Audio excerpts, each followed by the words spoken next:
kitchen is yours, sweetie. You know your place." Gretchen Ashford did not even look at me when she said it. She just held out that white apron with the blue trim, the ritual humiliation she had performed every Thanksgiving for 8 years. The fabric felt stiff, smelling of lavender and bleach, a combination that always made the back of my throat itch. Gretchen stood 2 inches taller than me in her nude pumps, her pearl earrings catching the overhead light as she adjusted her silk blouse. She did not wait for a thank you. She never did.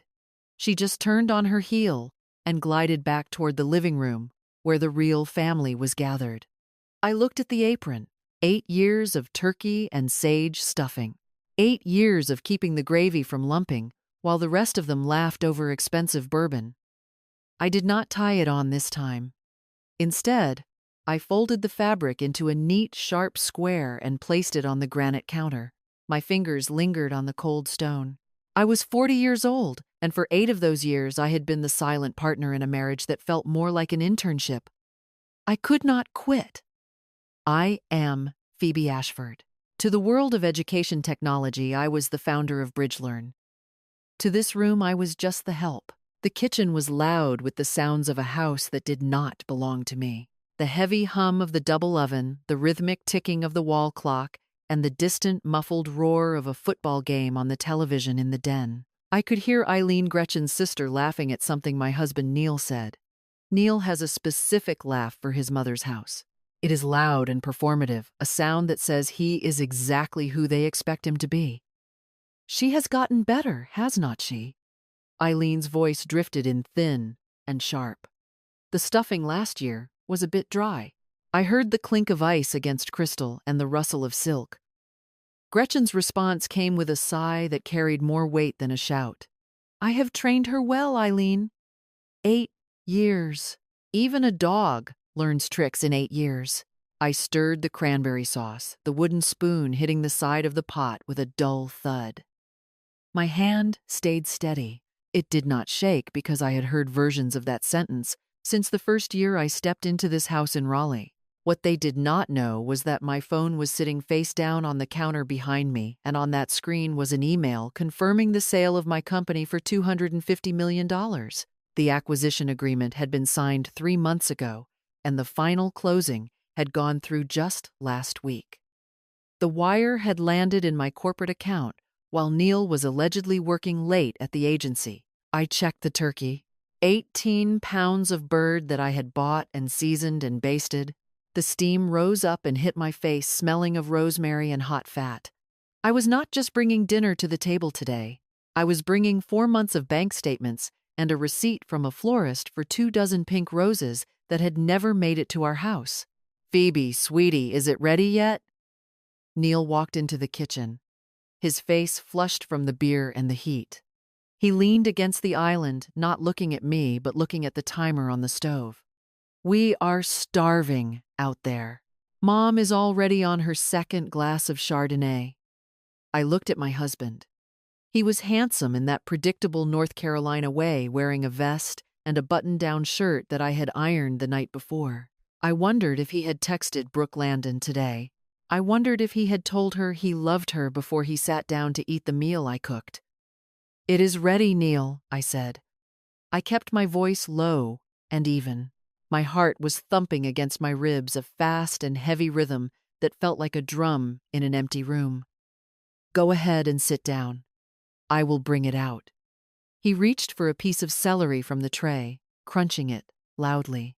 "You forgot your apron," he noted, pointing at the folded cloth on the counter. "Mom will have a fit if you get grease on that dress." I paid a lot for that, Phoebe. I did not tell him I had paid for the dress myself. I did not tell him I had paid for the car he drove or the mortgage on the house we shared. I just picked up the heavy silver platter. The weight of it pulled at my shoulders. "I will be fine," I said. The dining room was a sea of white linen and polished silver. Gretchen sat at the head of the table, and she showed no sign of ever giving it up. Neil sat to her right. I took my place at the far end, the seat closest to the kitchen, the one that made it easiest to refill water glasses. It was the seat for someone who was halfway out the door. We should say grace. Gretchen announced, her eyes sweeping over us like a general inspecting troops. She thanked God for family and for the Ashford name and for the tradition that kept us all together.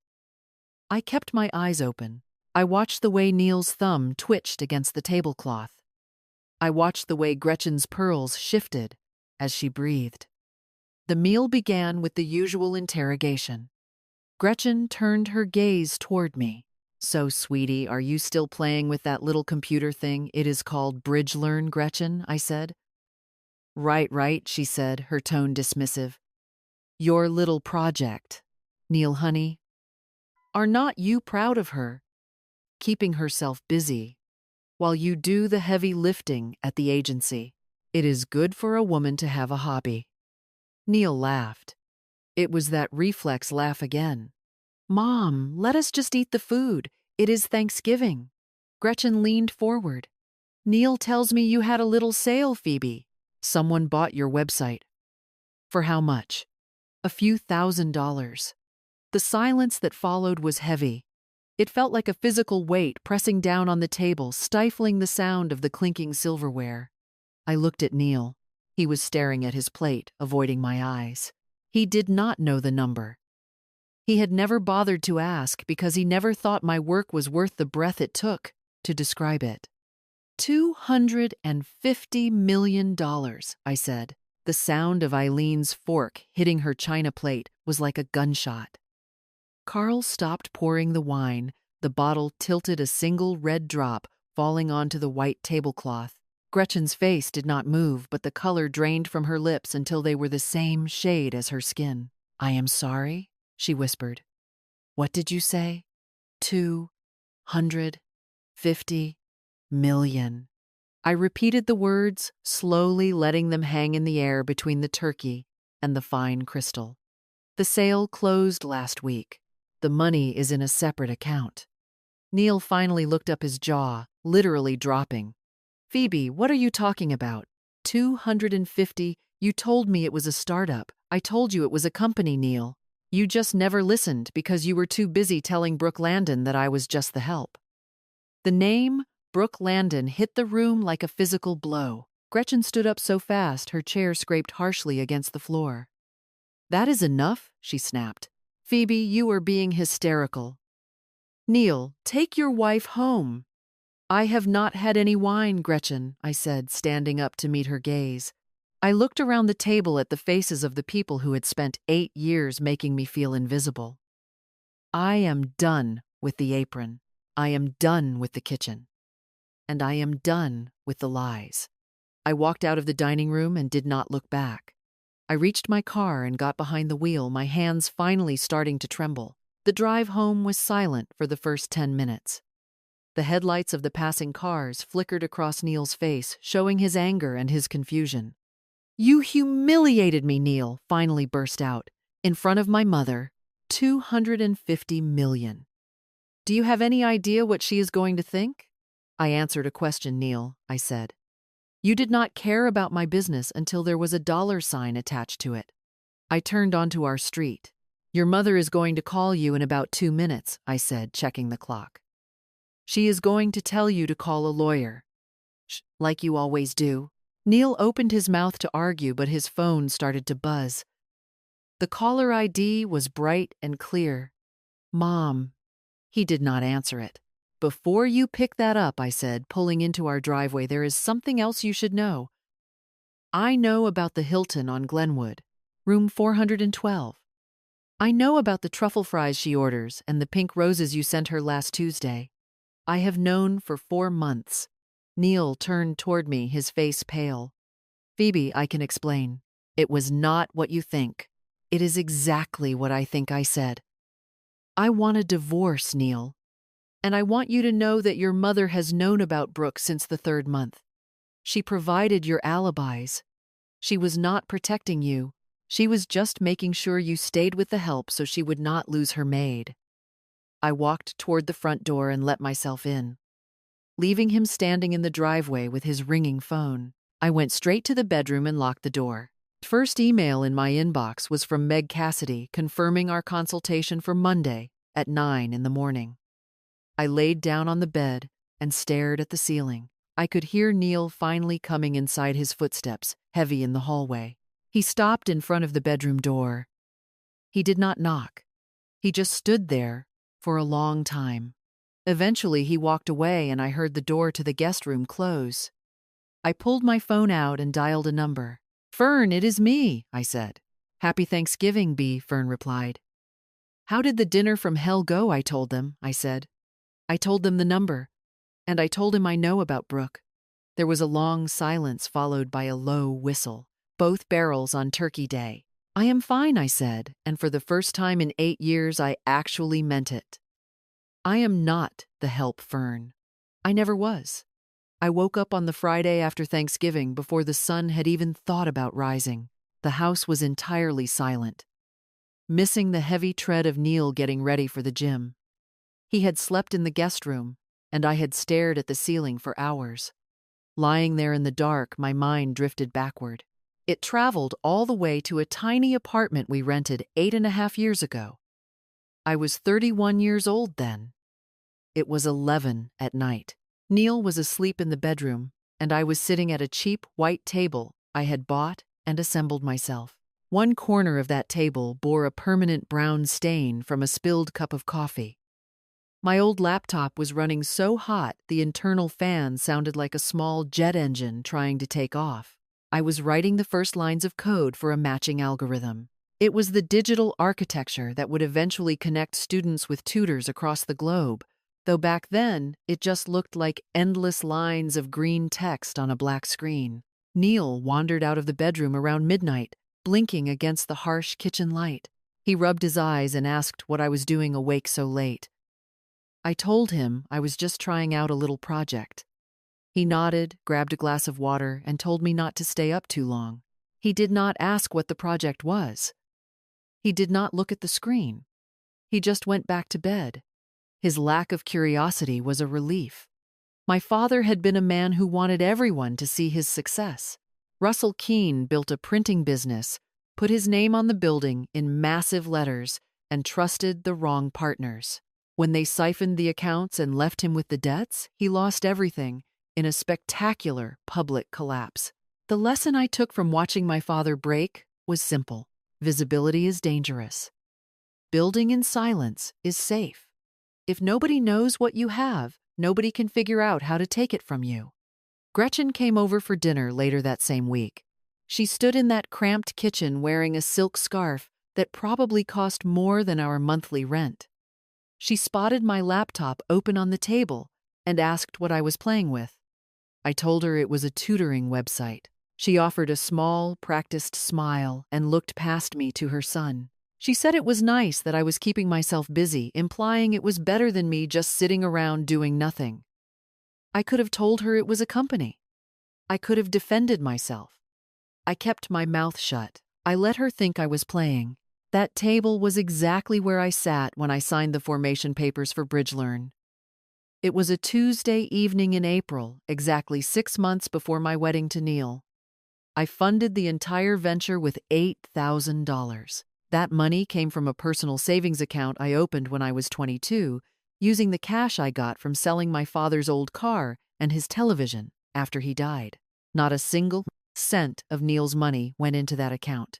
Not a single cent of marital funds would ever touch it. I built the walls thick, and I built them quietly. That quiet fortress held strong until 4 months ago.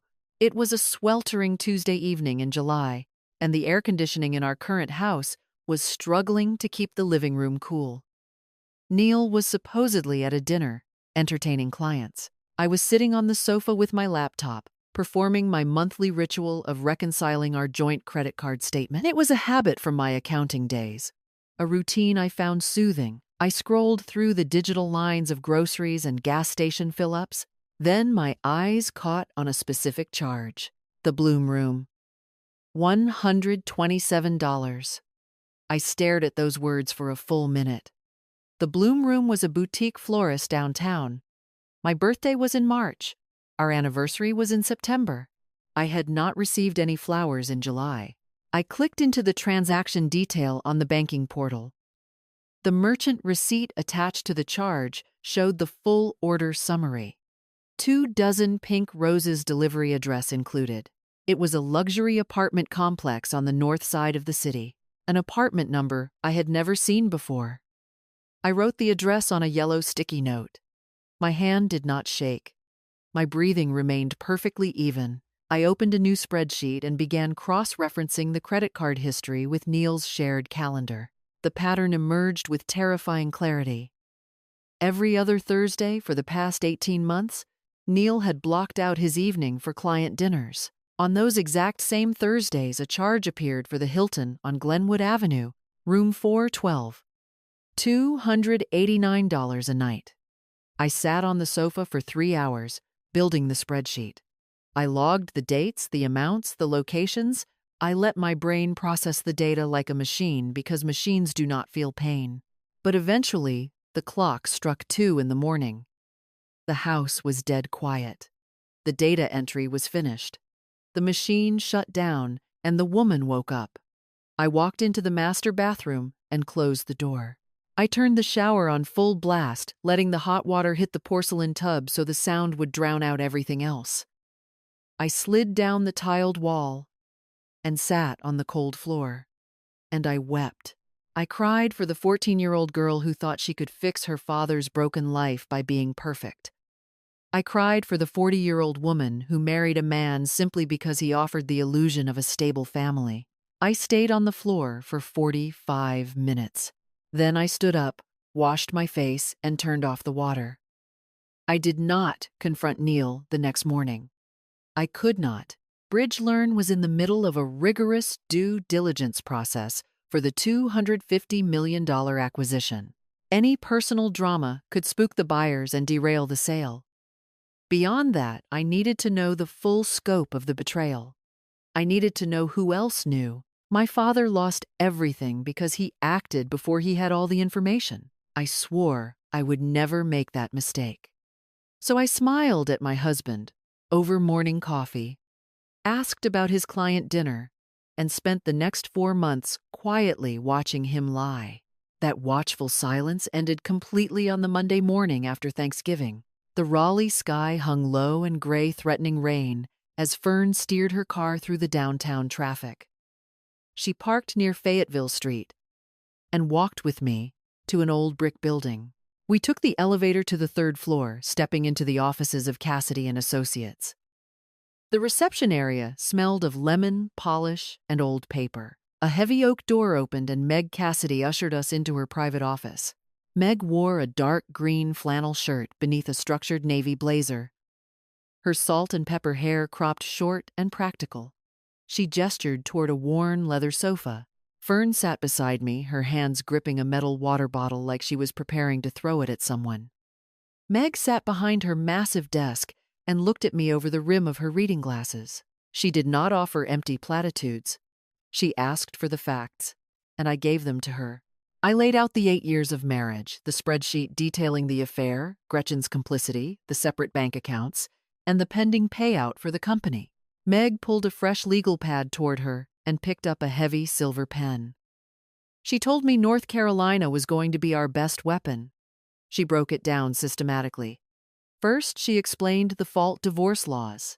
Because we had documented proof of his adultery, Neil would be absolutely barred from claiming any alimony. She pointed out that he made $95,000 a year while I had just secured $250 million. In almost any other state, he could drag me into a brutal fight for spousal support. Here, his infidelity meant he would get nothing. Fern leaned forward, asking about the company money. Meg shifted her focus to the property laws. She explained that because my business was formed before the wedding and funded entirely by my premarital savings, it was classified as separate property. She stressed that this protection only held up if we could prove no marital funds were ever mixed into the business accounts. I assured her I had maintained separate checking, separate credit lines, and separate tax filings for the business from day one. I had been careful. Meg nodded, a sharp smile appearing on her face. Then she introduced a concept I had never heard of before: alienation of affection. Meg explained that North Carolina was one of the very few states left in the country where a wronged spouse could sue the affair partner directly.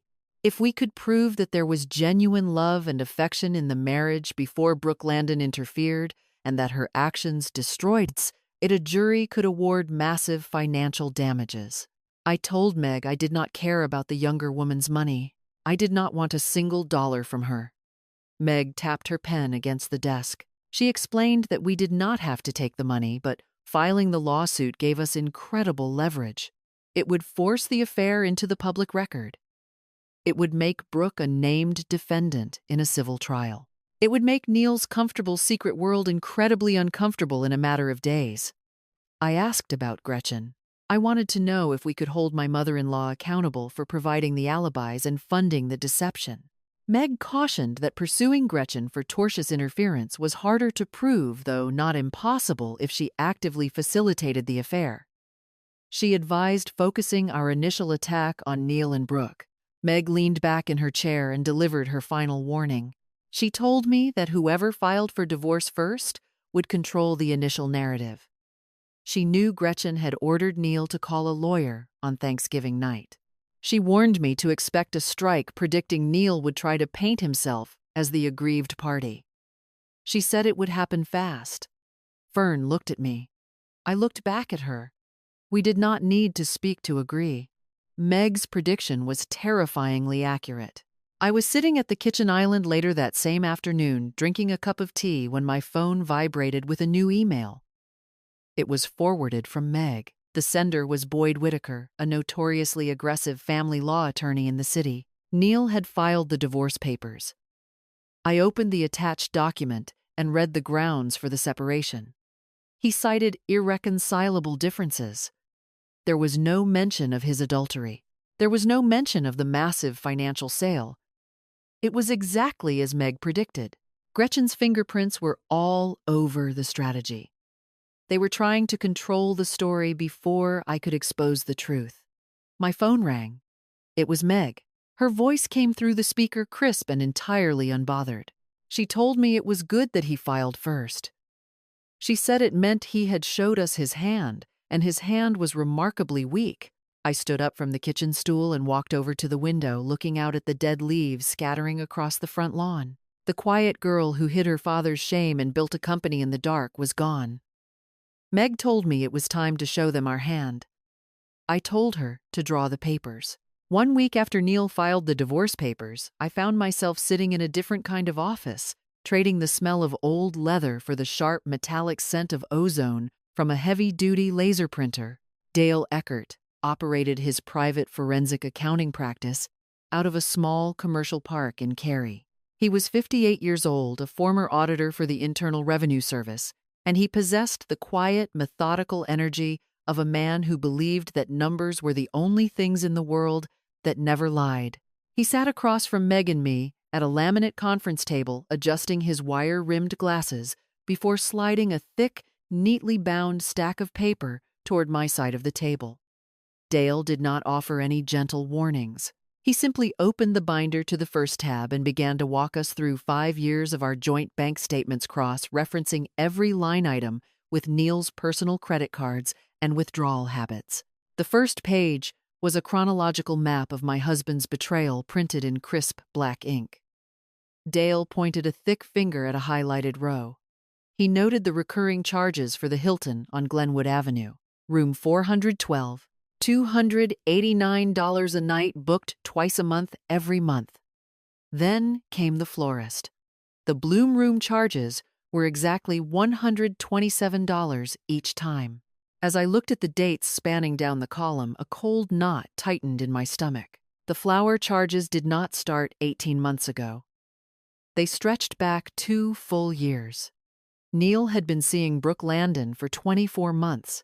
I traced my finger over the printed numbers as Dale continued listing the collateral damage. There were dinners at Poole's Diner, Beta, Manda, and Second Empire, always for 2 people, always on Thursday nights, totaling $14,200. There were gift purchases scattered throughout the quarters. An Apple Watch for $499. A weekend cabin rental in Asheville that cost $1,800. Custom jewelry from a local downtown boutique for another $2,300. The total affair spending traced so far sat at the bottom of the page in bold font, $32,000. All of it pulled directly from the joint checking account. Dale took a slow sip from a chipped ceramic mug and shook his head. He told me that my husband was either incredibly arrogant or profoundly foolish. He noted that spending 2 years swiping a shared debit card for an affair without ever bothering to open a secret account was a level of complacency he rarely saw in his practice. Neil truly believed I would never be smart enough to check the statements, or perhaps he believed I would never be brave enough to ask about them. That is not the entire picture, Dale said, his voice dropping into a more serious register. He reached out and flipped the page to a new spreadsheet. There is an automatic transfer set up as a recurring monthly draft. $2,500. It goes to an external routing number ending in 7742. I stared at the 4 digits. I did not recognize the account. I told Dale I had no idea what that transfer was. For thinking perhaps Neil had a hidden investment portfolio. That is not his account, Dale stated flatly. He let the silence stretch for 3 seconds before delivering the final blow. That is an account registered to your mother-in-law. The air in the room seemed to vanish. I stared at the spreadsheet on the table. The white paper glared under the fluorescent lights.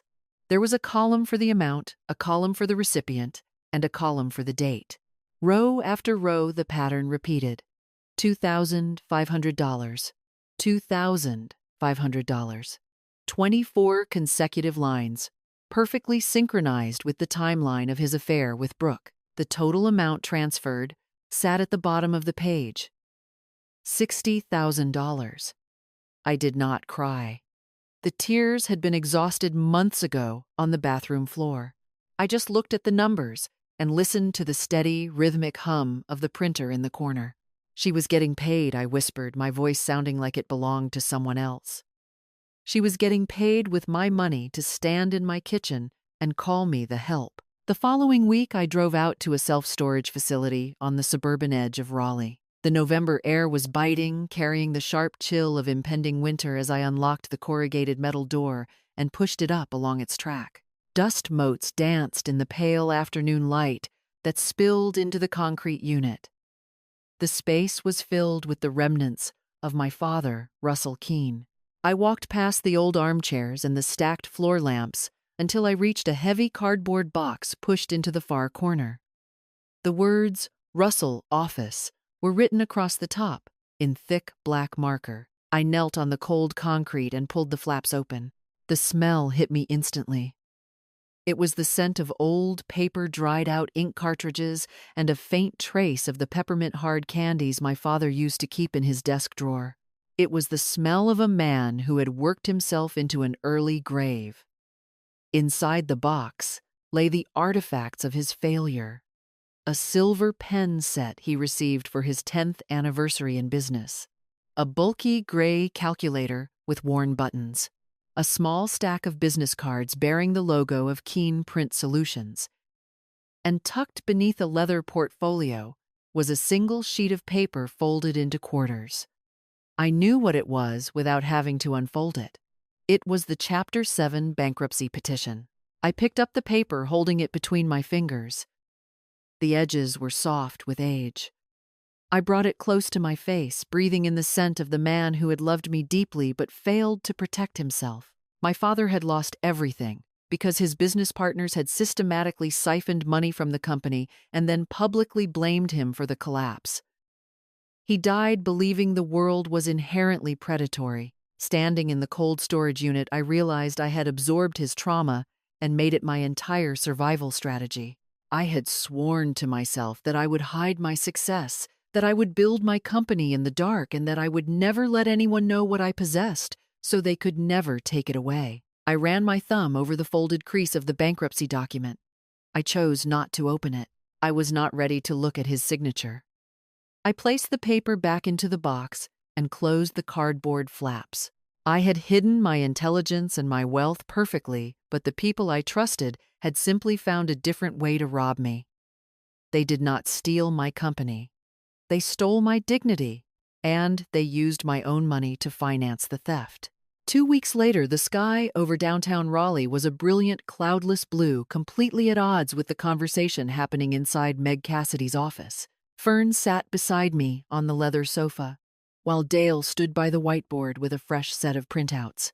Meg was leaning against the edge of her desk, her arms crossed as she watched the forensic accountant build the final financial narrative. Dale cleared his throat and told us he was ready to walk through the complete household picture. He referenced Neil's corporate salary, which sat at $95,000 a year before taxes. Once insurance, retirement contributions, and federal taxes were deducted, Neil's actual take-home pay was roughly $5,000 a month. Dale then listed our standard living expenses. The mortgage on the Raleigh house was $2,800. Utilities, groceries, property taxes, and insurance consumed another $2,000. Dale tapped his pen against the whiteboard. If you do the math, he explained, Neil only had about $200 a month of his own income left for discretionary spending. Fern let out a harsh laugh, but he was spending over $3,000 a month on hotel rooms. And his mother, Dale nodded, turning his gaze to me. Exactly. Which means every single dollar of the affair spending and every single dollar transferred to Gretchen Ashford came directly from your contributions to the joint account. You were the primary earner, Phoebe. You were funding your own humiliation. Meg walked around her desk and took a seat, picking up her legal pad. She looked at me with a fierce, approving glint in her eyes. It is called dissipation of marital assets, she explained. North Carolina courts take a very clean view of it. Dissipation means one spouse actively wasted shared assets for non-marital purposes.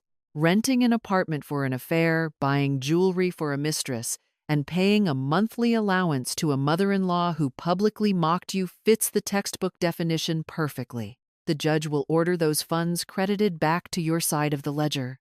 But Dale was not finished. He reached into his briefcase and pulled out one more folder.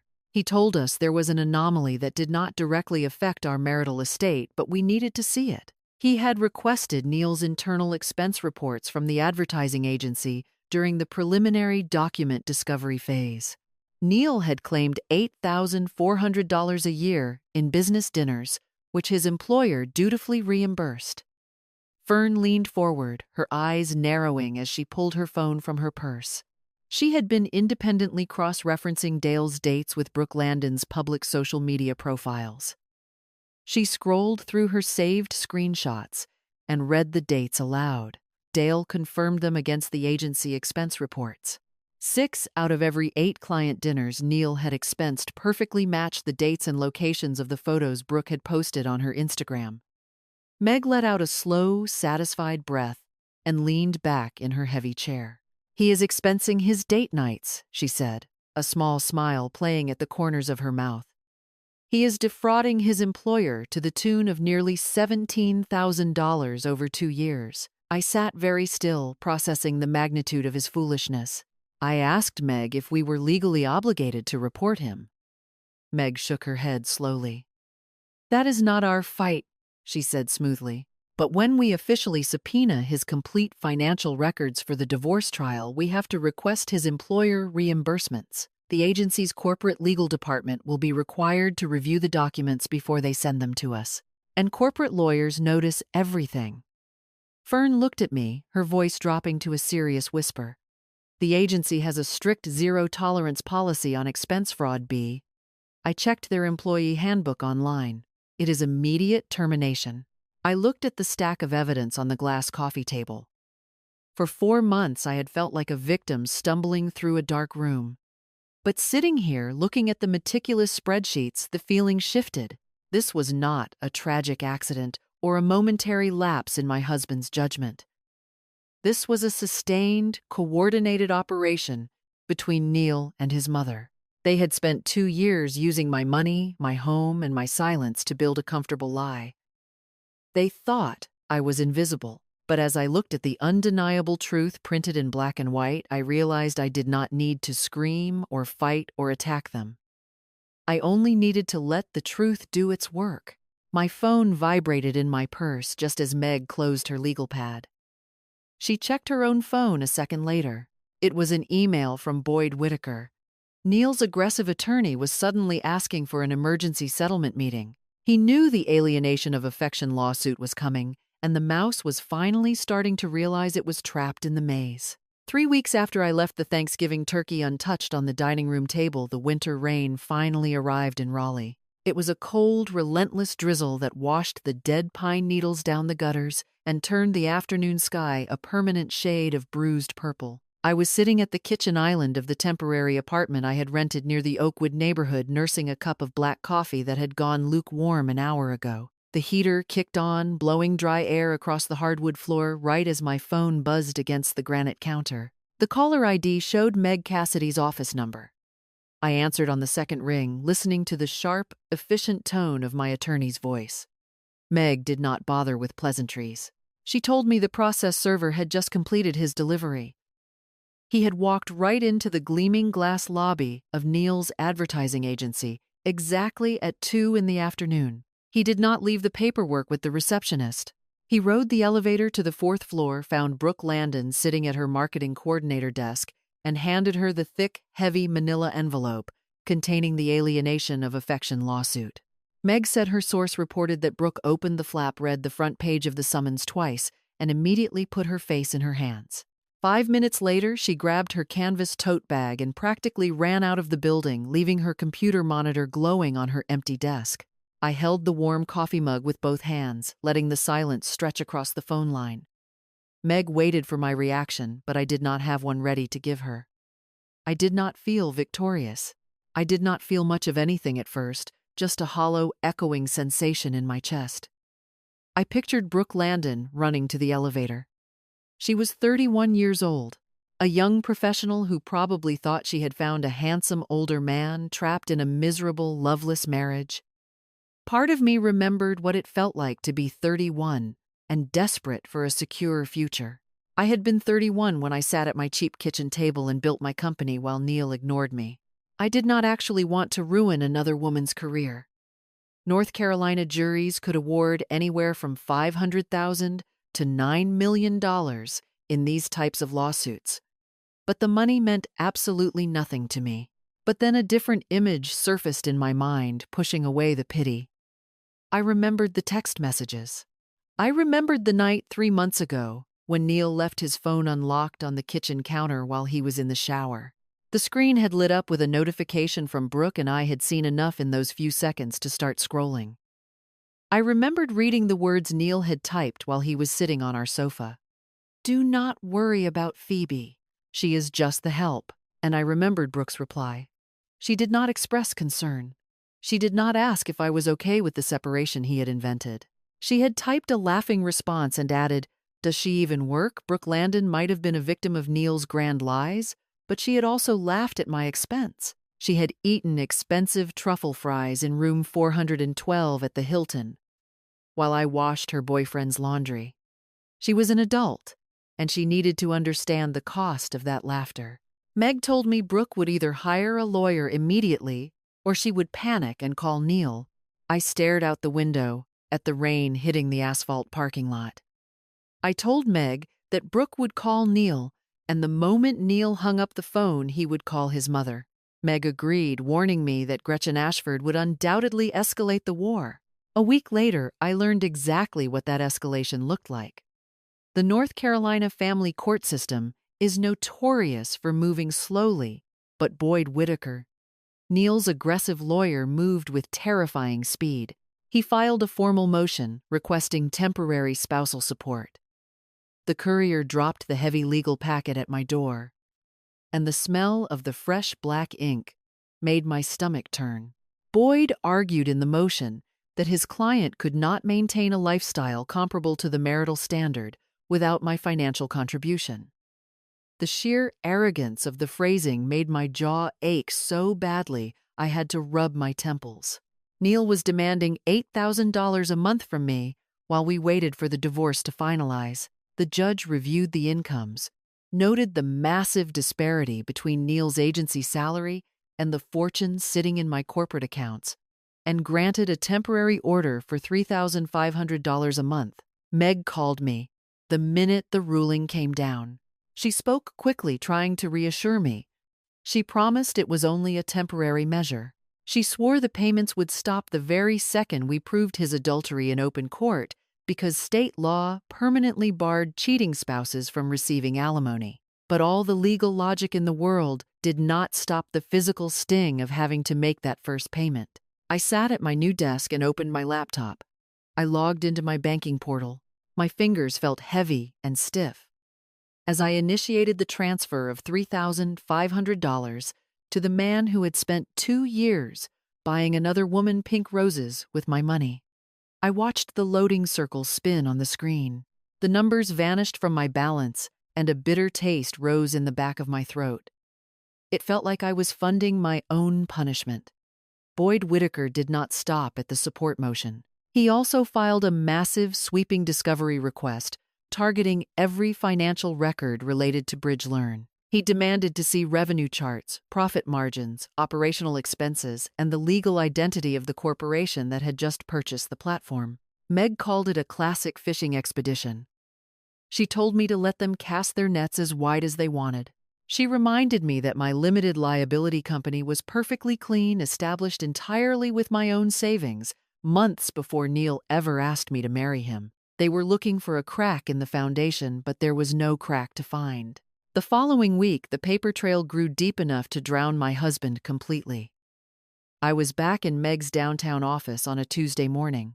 The old radiator rattled softly beneath the large window, blowing dry, warm air across the heavy leather furniture. Dale Eckert, the forensic accountant, sat across the mahogany table from me. He did not smile.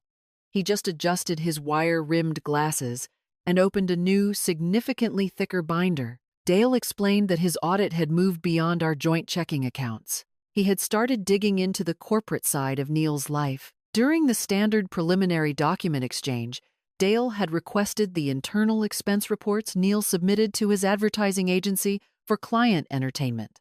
Dale flipped to a spreadsheet covered in yellow highlights. He told us he had found a pattern that even the agency's internal billing department had missed. Neil was submitting receipts for exactly 6 dinners every single quarter. Every dinner ran between $200 and $400, and every single one was fully reimbursed by his employer under the guise of acquiring new business. Fern was on speakerphone, her phone sitting in the middle of the table. The slight static on the line could not hide the sharp edge in her voice. She had taken Dale's list of dates and restaurants and cross-referenced them with Brooke Landon's public social media accounts. Fern read the findings aloud. 6 out of every 8 client dinners Neil had submitted for reimbursement perfectly matched the dates and the exact locations where Brooke had posted pictures of her expensive cocktails and appetizers. The timeline matched perfectly.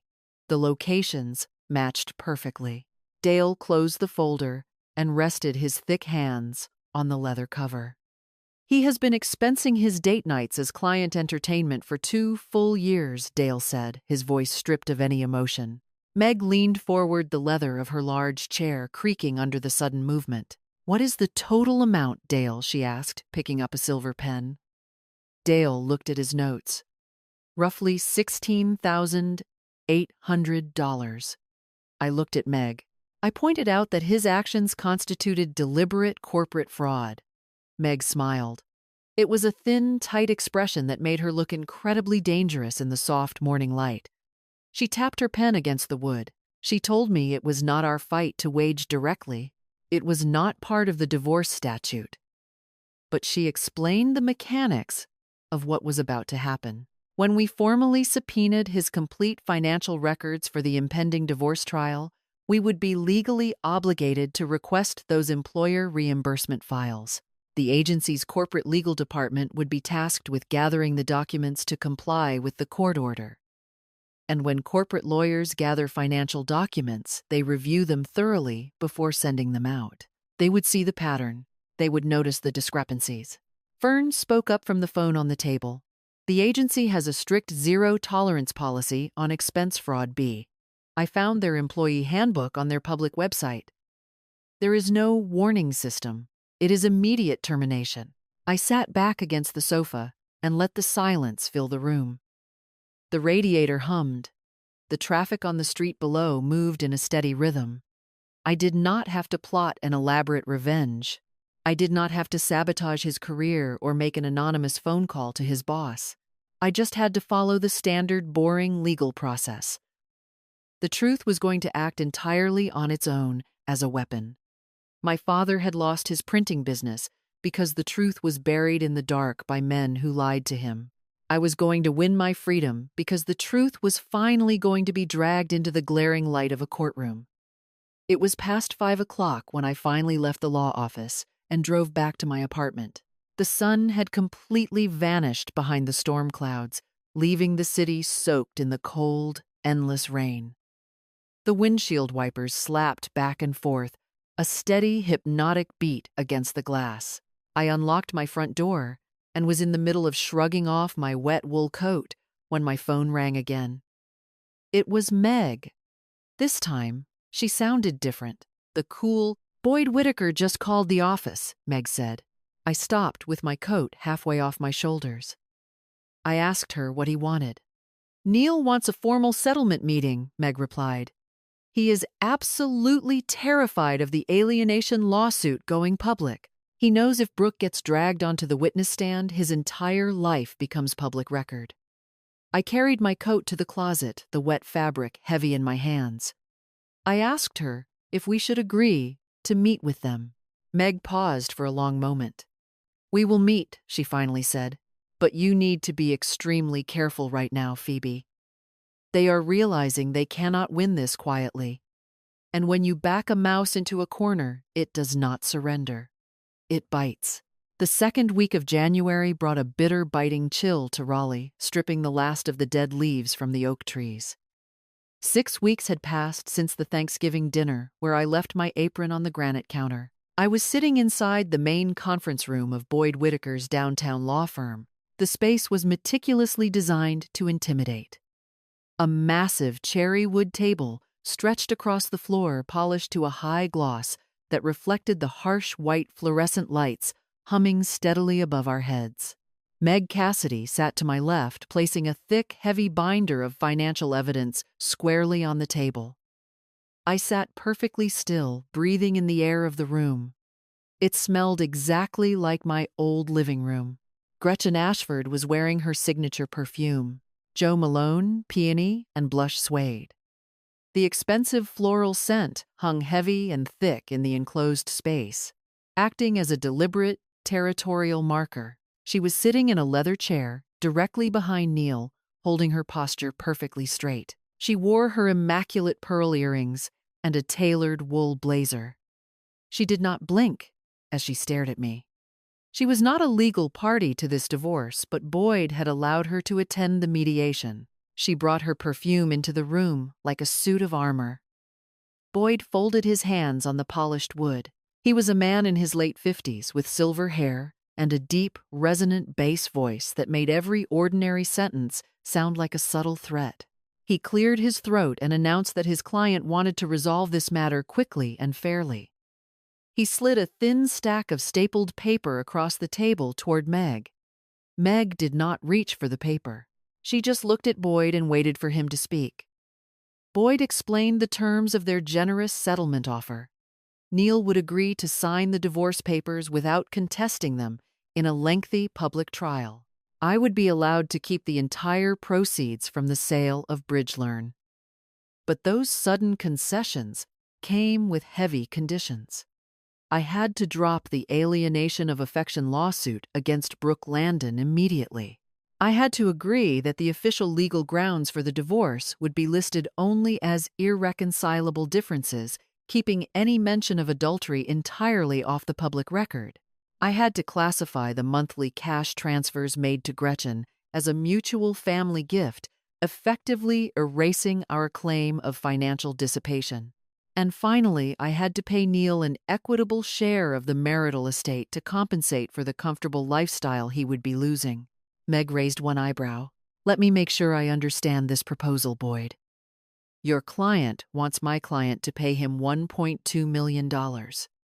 Boyd nodded slowly. The marital estate includes assets accumulated during the marriage. We are simply asking for a fair distribution of the joint partnership. Your client wants my client to pay him $1.2 million after he spent 2 entire years cheating on her with a subordinate employee. Meg countered, her voice dropping to a dangerous whisper, using her money to do it. The marital estate includes a joint checking account that your client drained to pay for hotel rooms and his mother's monthly allowance. That is called dissipation. We have the receipts. Those are disputed characterizations, Boyd argued, shifting his weight in his large leather chair. That money was a gift from my son, Gretchen spoke from the back of the room. She was not invited to speak, but she did it anyway. Her voice was sharp, brittle, and commanding. Not from her. Meg turned her head slowly. She looked at Gretchen, and then she looked back at Boyd. Is your client's mother representing him today? As co-counsel Boyd held up a hand, attempting to defuse the tension. Mrs. Ashford is here to provide family support for my client. I placed my hands flat on the cherry wood table. The surface was freezing cold against my skin. Every eye in the room turned to me. I had not spoken a single word since we walked through the heavy oak doors. The money came from a joint account that I funded, I said. My voice did not shake. 80% of the money in that account came directly from my paycheck. Every single transfer is documented. Every month. 24 months in a row. $60,000, Gretchen. And every single month you cashed that check, you stood in my house and called me the help. Total silence fell over the conference room. Gretchen's jaw tightened until the muscles strained against her skin. Her pearl earrings stopped swaying. I looked down at the settlement offer resting on the table. $1.2 million. It was a massive amount of money, but compared to the $250 million sitting securely in my corporate account, it was just a fraction. It was enough to pay them off. It was enough to make them go away so I would never have to sit in a stifling room like this again. The frightened 14-year-old girl living inside my memory remembered finding my father's bankruptcy notice. That girl thought that if my father had just surrendered a little bit of his pride, he would not have lost absolutely everything. That frightened girl wanted to pay the ransom and buy her freedom. But Meg had warned me about this exact temptation. A settlement is not peace.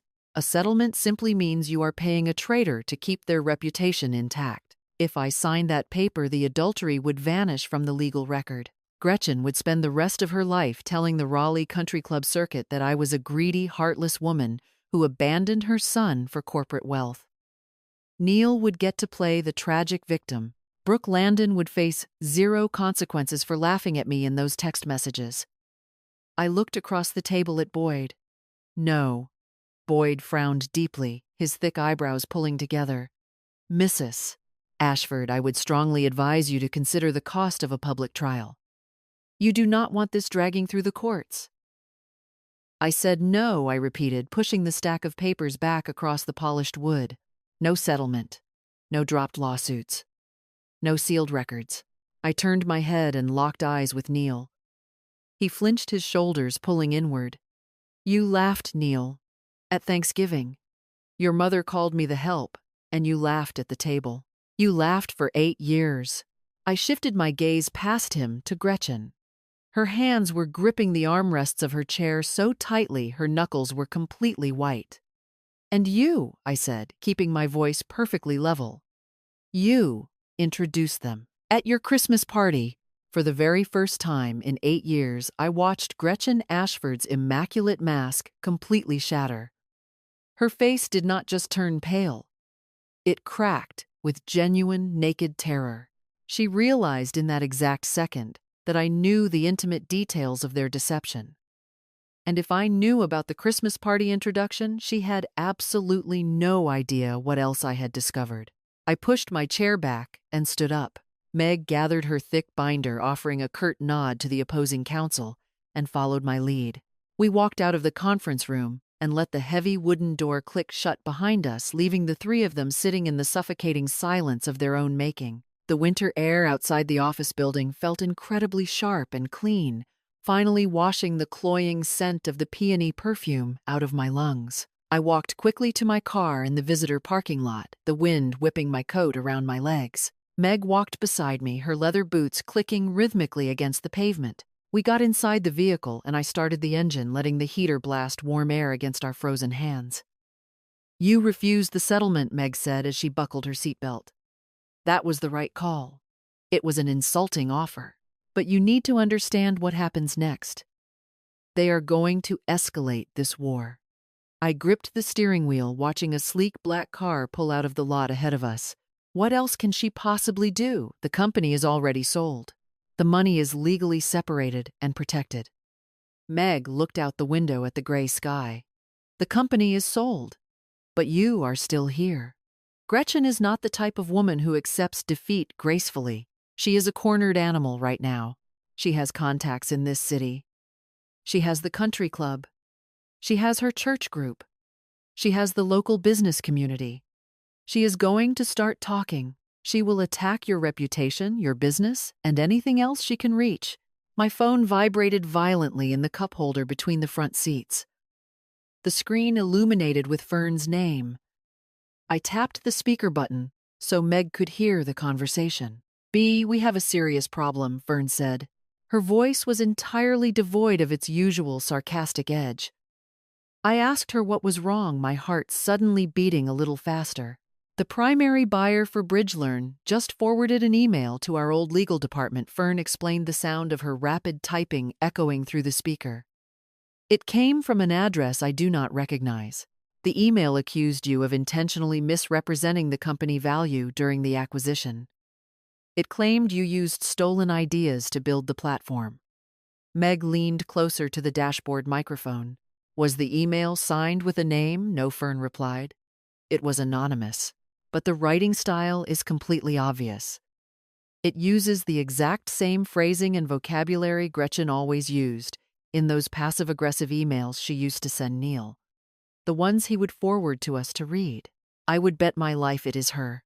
I closed my eyes and rested my forehead against the cold leather of the steering wheel. Gretchen was not just trying to protect her son anymore. She was actively trying to destroy the only thing I had ever built. The rain did not stop for 3 days. It fell over Raleigh in a steady, freezing sheet, matching the heavy exhaustion that was settling deep into my bones. By the time I returned to Meg Cassidy's office that Thursday morning, I felt like a ghost haunting my own life. 6 weeks of constant legal warfare, forensic accounting, and emotional vigilance had completely drained my energy reserves. Money was not the issue. The issue was the sheer weight of carrying the battle every single day. Meg had her technical team trace the origin of the anonymous message. Fern had been entirely correct. It was Gretchen, and it was not just one isolated email. Meg had discovered 3 separate messages sent to 3 different powerful executives in the education technology network. Meg laid the printed copies on her desk. She read them aloud, her voice tight with professional anger. The first email went to the vice president of the buying company. It stated that Phoebe Ashford was currently under investigation for marital fraud and warned that the massive corporate sale might be legally challenged in family court. The second email went to a former board member of BridgeLearn. This one claimed that the entire corporate structure was built using intellectual property stolen from the Ashford family connections. The third email went to my former business mentor in California. It stated that I was mentally unstable and that my husband had been forced to file a protective order against me to ensure his physical safety. There was absolutely no protective order in existence. It was a complete and malicious fabrication. She sent all 3 of these from her personal home internet network, Meg explained, tapping the paper with her index finger. She did not use a virtual private network. She did not use a sophisticated fake identity. She just created a free email address from her house and clicked send. I looked at the printed lies resting on the wood. She did not hide her tracks because she never believed anyone would bother to check on her. She treated the internet exactly the way she treated my joint checking account. Meg sat back and steepled her fingers together. This is tortious interference with business relations. It is also defamation per se. She is directly accusing you of criminal conduct and mental instability. In the state of North Carolina, defamation per se means we do not even have to prove that her words caused you financial damages. The statements are considered legally harmful on their very face. She is telling people I stole my own ideas, I said. My voice sounded incredibly tired, stripped of any fighting spirit. Can you prove that you did not? Meg asked, watching my reaction carefully. Fern was sitting on the leather sofa near the window. She spoke up immediately. I can testify in any court in the country. I was employee number 2. Every single line of code is digitally documented. Every feature update has a secure development log with Phoebe's digital signature attached to it. We have the entire history of the build from day 1. Meg offered a sharp, dangerous smile. Good. Then Gretchen Ashford just handed us another massive cause of action. And the best part is that she put her malice in writing. From her own personal computer, I looked down at my hands. The fight was expanding far beyond the boundaries of a broken marriage. It was no longer just a divorce proceeding. It was a total war for my identity and my legacy. The temptation to accept the settlement, pay the ransom, and disappear into my wealth was incredibly heavy, but I remembered the look of sheer terror on Gretchen's face when I took control of the narrative in that conference room. The truth was not just a shield to hide behind anymore. It was a weapon, and as I looked at the undeniable proof of her cruelty printed on the desk, my exhaustion hardened into something cold and unbreakable. I was finally ready to finish the war she started. Late January brought a bitter, dry cold to Raleigh, settling deep into the bones of the city. 8 weeks had passed since I left my folded apron on the granite counter of my mother-in-law's kitchen. The battlefield had shifted from the dining room table to the main conference room in Meg Cassidy's law office. The long mahogany table had been cleared of its usual messy stacks of legal pads and manila folders. A certified court reporter sat at the far corner, her fingers resting lightly over the keys of a stenotype machine. A tiny green light blinked on the side of her equipment.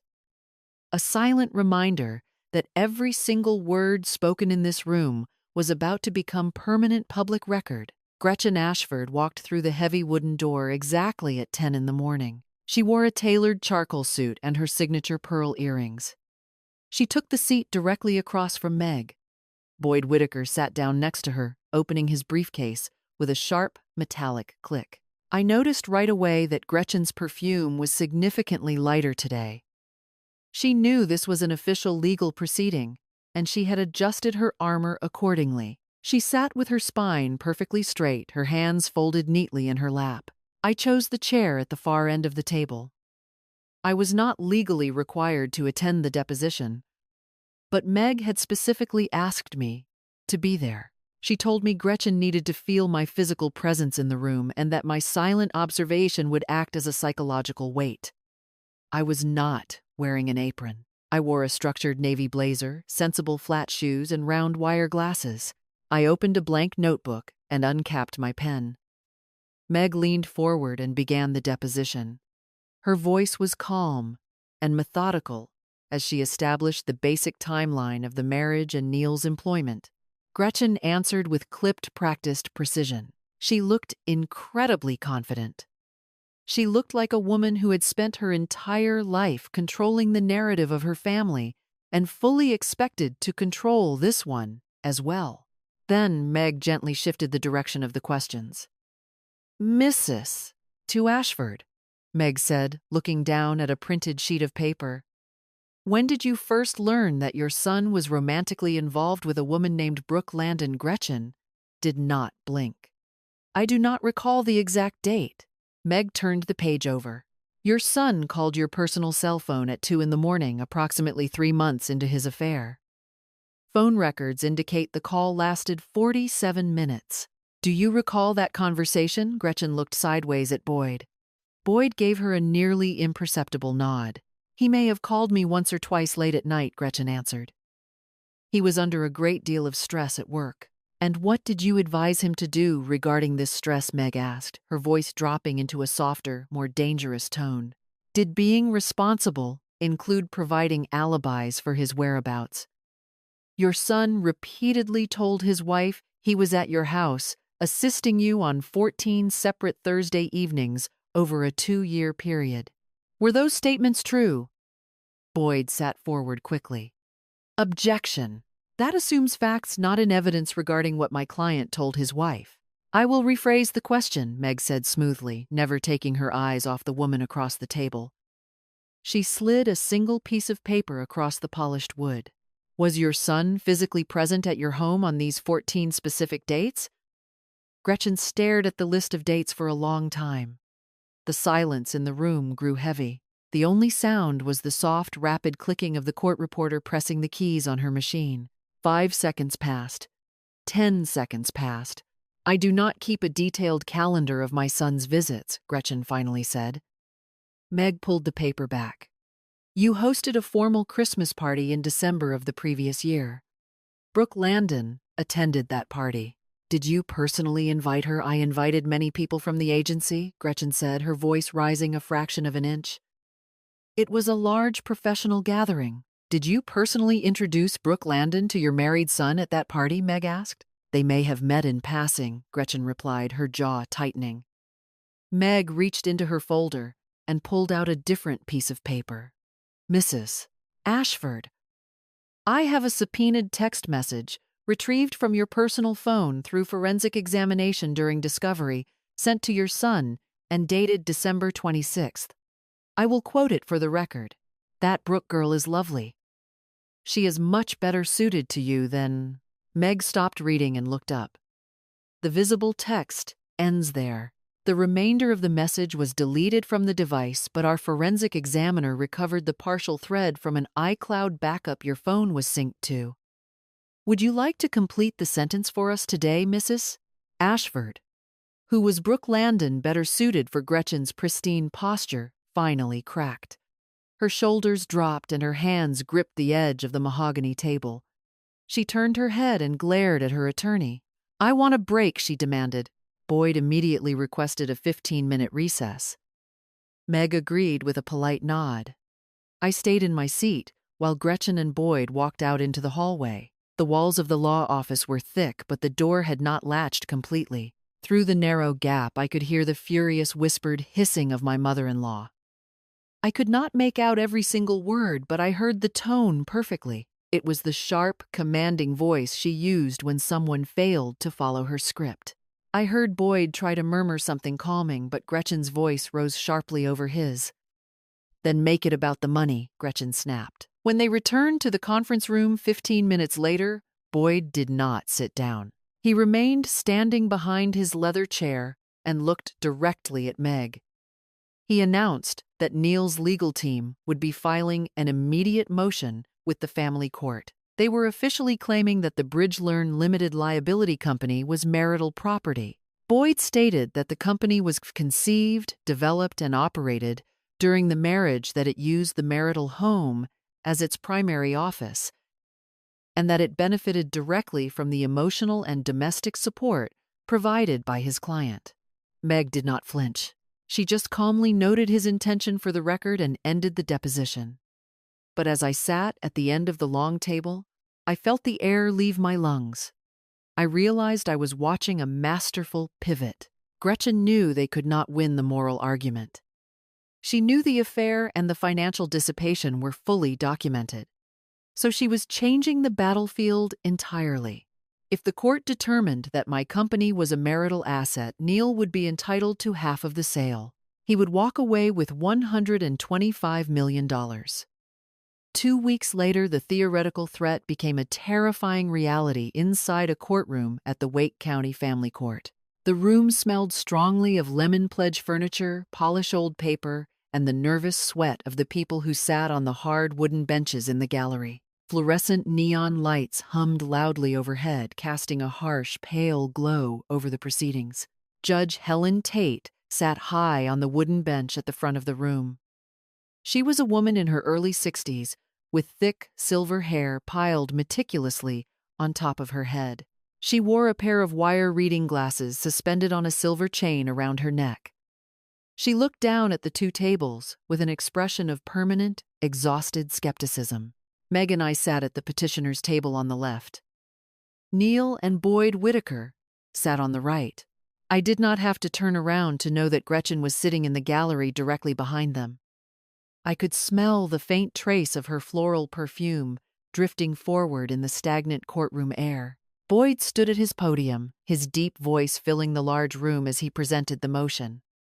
He argued that the tutoring company was formed during the period we were dating. He stated with incredible conviction that I had operated the business exclusively from the marital home throughout the entire 8 years of our marriage.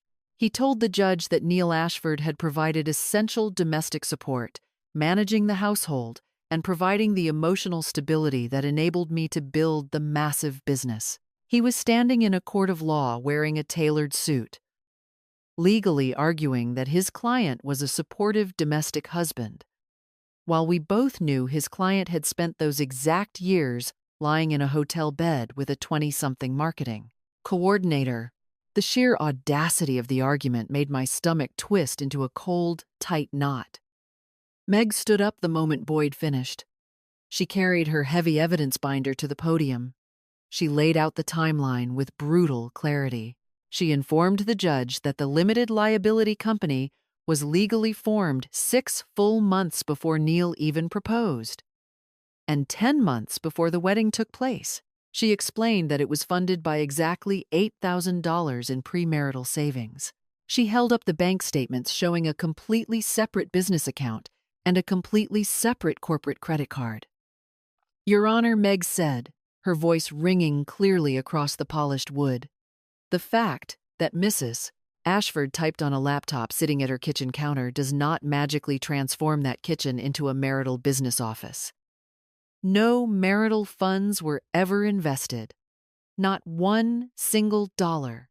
Judge Tate picked up her reading glasses and slipped them onto her face. She looked down at Boyd Whitaker.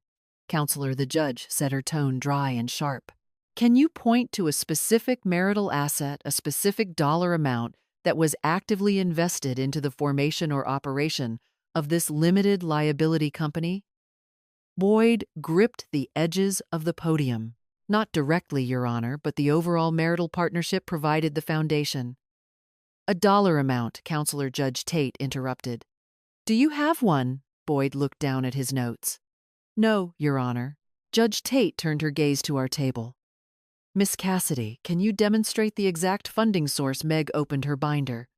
"Yes, Your Honor. Exhibit 14 is the company formation document dated April 3rd, 6 months prior to the marriage.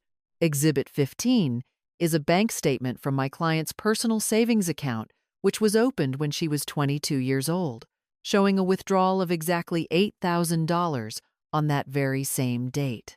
Exhibit 16 is the official corporate bank account. In 8 entire years, not one single dollar ever moved between the joint marital checking accounts and this corporate account." Judge Tate took extensive notes on her legal pad. She did not rule from the bench. She announced that she would take the motion under advisement and review the financial documents before making a final determination.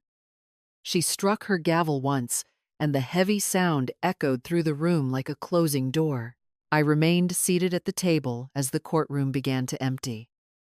I felt a terrifying, hollow sensation expanding in my chest. This was the moment I realized that doing everything right was not a guarantee of safety. I had kept the accounts separate. I had formed the legal entity before the wedding. I had followed every rule of financial protection. But the law was not a simple mathematical equation. The law was a matter of human interpretation, and interpretation relied entirely on the narrative. I looked across the aisle. Neil was standing up, buttoning his suit jacket. He did not look at me. He looked over his shoulder at his mother sitting in the gallery. Gretchen gave him a single, small nod of approval. It was the exact same nod you give a dog when it successfully follows a command. He was 43 years old, and he was still waiting for her permission to breathe. Gretchen was spinning a narrative that painted me as a wife who used her husband's resources to build a fortune before abandoning him. Meg was spinning the narrative of an independent woman who built an empire in spite of a deceitful partner. $250 million, representing 6 years of coding, 14,000 hours of lost sleep, and the entire future of my life hung suspended in the air, waiting to see which story a stranger in a black robe decided to believe. I had never felt more isolated in my entire life. I walked out of the courthouse and stood on the concrete steps. The February wind whipped across the plaza, cutting through my wool coat. Meg walked out a moment later, pulling her leather gloves onto her hands. "Judge Tate is a fair woman," Meg said, quietly standing beside me in the cold. "But fair does not always mean a guaranteed win. She has a lot of discretion in equitable distribution cases. We need more ammunition, Phoebe. We need to destroy his credibility so thoroughly that the judge cannot possibly believe his narrative about being a supportive husband." I looked at the traffic, moving slowly down the street. How do we do that? We already proved the affair and the money. We need Brooke Landon, Meg stated flatly. We need her to testify on the public record. I turned my head and stared at my lawyer. I am currently suing her for alienation of affection. Why would she ever help us? Because she is also being lied to. Meg explained, her eyes narrowing against the wind. And she has the text messages to prove it. Sometimes the best enemy of your enemy is your enemy's other enemy. Later that same week, I was back in Meg's office, sitting on the familiar leather sofa while Dale Eckert paced in front of the whiteboard. We were preparing for the absolute worst-case scenario. If Judge Tate decided that the kitchen table was a marital office, we needed to know exactly what the rest of the financial battlefield looked like. Dale wiped the whiteboard clean and began writing with a black marker. He was laying out the discovery findings from Neil's side of the marriage. Neil had a retirement account with a balance of $112,000, all accumulated during the 8 years of our marriage. He had vested stock options from the advertising agency worth roughly $28,000. The joint checking account still held $34,000. The house in Raleigh purchased after the wedding had a current market value of $480,000, with a remaining mortgage of $190,000. That left $290,000 in pure equity. Dale drew a line under the list and wrote the total. Excluding the sale of Bridgelearn, the entire marital estate was valued at roughly $464,000. Meg took over the calculation. She reminded us of the dissipation claim. Neil had wasted $32,000 on hotel rooms, dinners, and gifts for Brooke. He had funneled another $60,000 directly to Gretchen. That equaled $92,000 of wasted marital funds, under standard equitable distribution. If the judge split the estate evenly, I was entitled to half of the $464,000 plus a direct credit for the $92,000 he had dissipated. I would walk away with roughly $370,000 in cash and property assets. Meg stopped pacing and leaned heavily against her desk. She looked at me with a fierce, protective intensity. If the judge rules that the company is your separate property, you keep your $250 million, and you also take $370,000 from the marital split. But if they manage to convince her that your business belongs in the marital pot, she did not finish the sentence. She did not have to. If Bridgelearn was thrown into the marital estate, the math completely inverted. Neil would be entitled to half. He would become a centimillionaire simply because I had occasionally typed on a laptop while sitting in his house. "We are not going to let that happen," Meg said, her voice dropping to a low, hard register. "I need you to go back through your personal archives, Phoebe. I do not just want the bank statement from the month you transferred the $8,000. I want the original paper statements from the day you opened that savings account when you were 22. I want a 10-year unbroken paper trail proving that money existed before Neil Ashford ever learned your name." I nodded, feeling the heavy weight of the task settling over my shoulders. I knew exactly where those old paper statements were kept. They were in a plastic bin inside the same cold storage unit that held my father's bankruptcy papers. The past was suddenly the only thing that could save my future. I pulled my car into the parking lot of the storage facility just as the sun dipped below the tree line, casting long, dark shadows across the rows of corrugated metal doors. I needed my oldest bank statements to prove my financial timeline to Judge Tate. But when I unlocked my unit and flipped on the overhead bulb, I did not just grab the plastic bin of financial records. I found myself staring at the heavy cardboard box pushed into the far corner, the one marked with my father's name. I carried both boxes out to the trunk of my vehicle, the cardboard rough against my cold hands, and drove back to my temporary apartment near downtown Raleigh. It was past 10 o'clock when I finally sat down on the floor of my small studio. A single desk lamp cast a pool of warm yellow light across the cheap laminate flooring, leaving the corners of the room in deep shadow. I had already pulled the 10-year-old bank statements from the plastic bin, stacking the pristine proof of my early savings on the edge of my desk. Now I pulled the cardboard box toward me. I opened the flaps. The familiar smell of old ink and dry paper filled the quiet room. I reached past the silver pen set and the bulky gray calculator. I found the single sheet of paper folded into quarters. This time, I did not just hold it. I unfolded the document and laid it flat on my lap. It was the official Chapter 7 bankruptcy petition, filed by Russell Keene for Keene Print Solutions. I scanned the top of the page, my eyes catching on the date stamped in the corner. March 14, 26 years ago. My eyes tracked down to the bottom of the page where my father had signed his name. The ink was uneven, the loops shaky and strained, because the severe arthritis in his right hand had forced him to sign with his left during his final years. But right below his signature, tucked into the bottom right corner, was a short sentence written in blue ballpoint pen. The handwriting was incredibly small, almost requiring me to lean directly under the lamp to read the words. "Do not let them tell you what you are worth, Bertie. You know. You have always known." I read the words. I read them a second time. Then I read them a third time, the silence of the apartment pressing heavily against my ears. For 26 years, I had built my entire life around a fundamental misunderstanding. I had always assumed my father wrote that note as a desperate warning before the collapse, a defensive strategy meant to teach me how to survive in a cruel world. I thought he meant I should hide my value, protect my assets in the dark, and never let anyone see what I was building. But looking at the physical placement of the ink on the page, the truth finally snapped into focus. The blue ink rested directly on top of the black signature line. He wrote those words after he signed the papers. He wrote them after the business was gone, after the partners had robbed him, after he had officially lost every material thing he owned.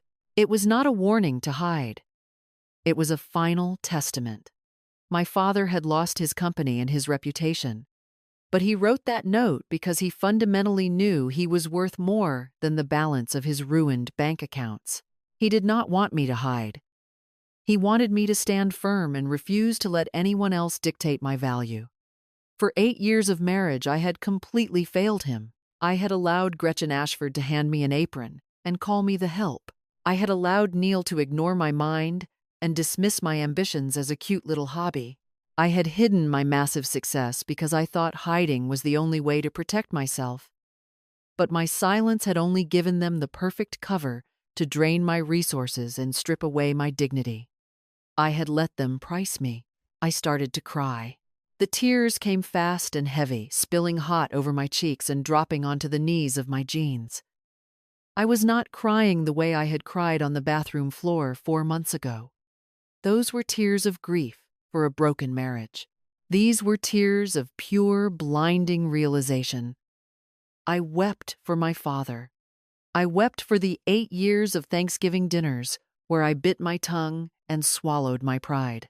I wept for the 14-year-old girl who had misunderstood the most important lesson her father ever tried to teach her. Carrying that misunderstanding like a shield that eventually turned into a cage, I sat on the floor until my chest stopped heaving. I wiped my face with the back of my hand, feeling the damp chill on my skin. I stood up, walked into the small bathroom, and turned on the faucet.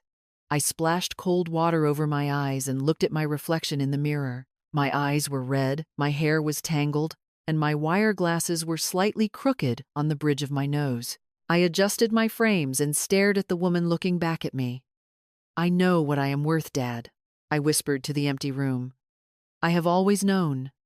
I walked back to the main room and picked up my phone from the desk. I dialed Meg Cassidy's number, knowing she often worked late into the night preparing for trial. She answered on the third ring, the sound of rustling legal pads echoing in the background. "I want to meet with Brooke Landon," I told her, my voice completely steady. Meg stopped rustling her papers. The line went totally silent for a moment. "You are actively suing her for alienation of affection, Phoebe. Opposing parties do not just sit down for coffee."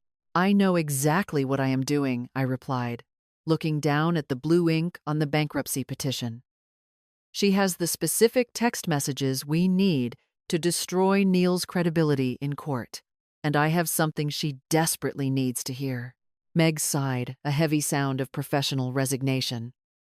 "What do you possibly have to offer her?" "The truth," I said. "I want to tell her the truth about Neil. She deserves to know the reality of the man she ruined her career for, just like I deserve to know the reality of my marriage. If your attorney sits at that table with you, she will immediately think it is a legal trap," Meg warned. "She will shut down and refuse to speak.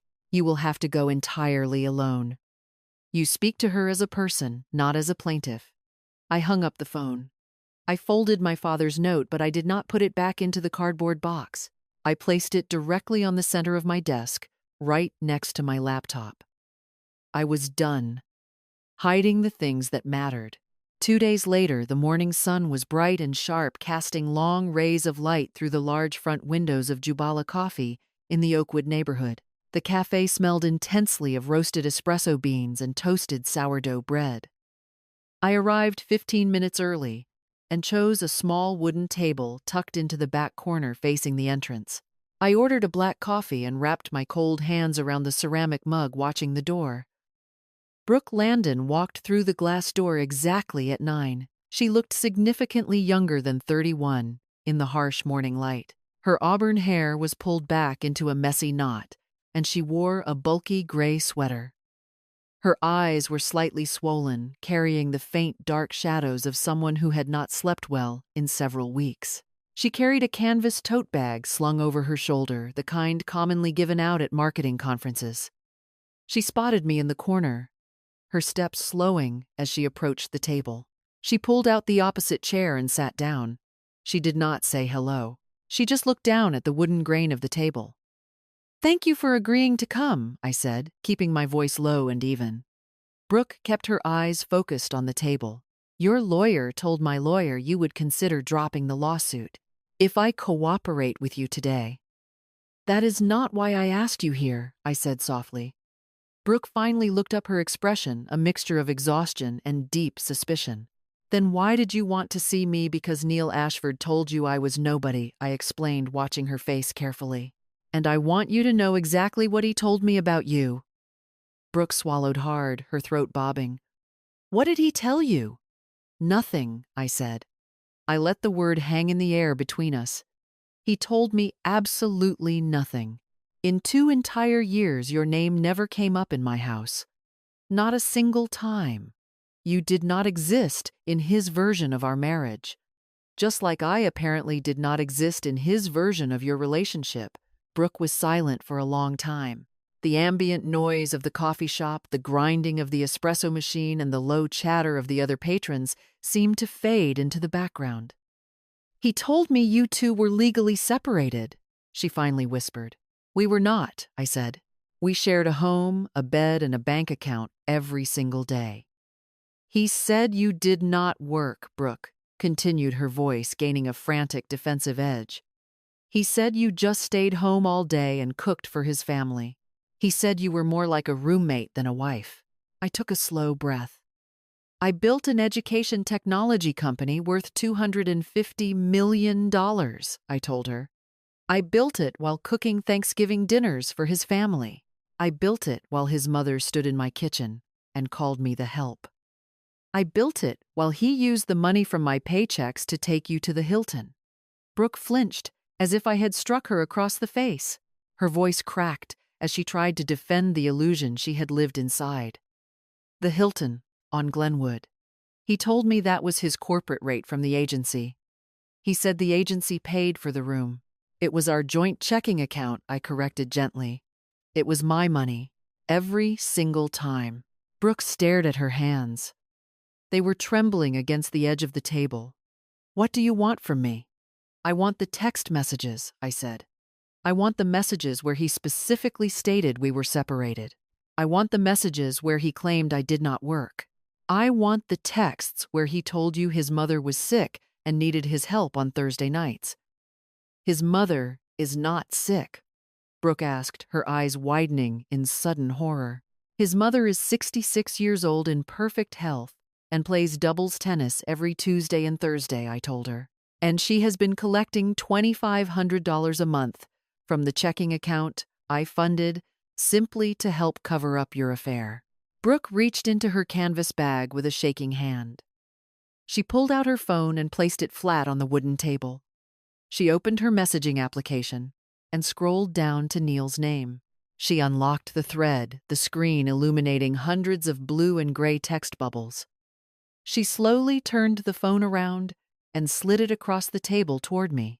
Take whatever you need, she whispered, a single tear spilling over her lower lash line. I looked down at the glowing screen. Neil had called me the roommate in dozens of conversations. He had told Brooke not to worry about me typing the exact phrase his mother used. She is just the help. Every single message was another brick in the massive wall of lies he had built between the two of us. And sitting across from me was a young woman who had believed every single one of those lies. I did not feel a shred of pity for Brooke Landon. She had laughed at those messages.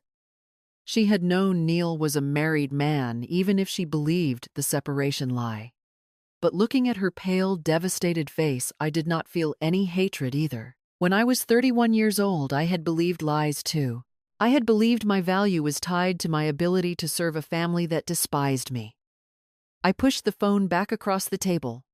I will instruct my attorney to reduce the financial damages claim against you, I said. I will reduce it significantly.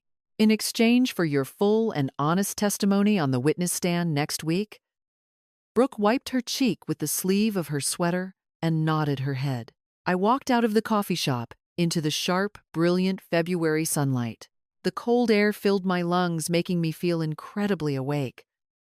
I pulled my phone from my pocket and called Meg. She agreed, I said the moment Meg answered. She is going to give us full testimony. The text messages, the exact dates, and every single lie Neil ever told her.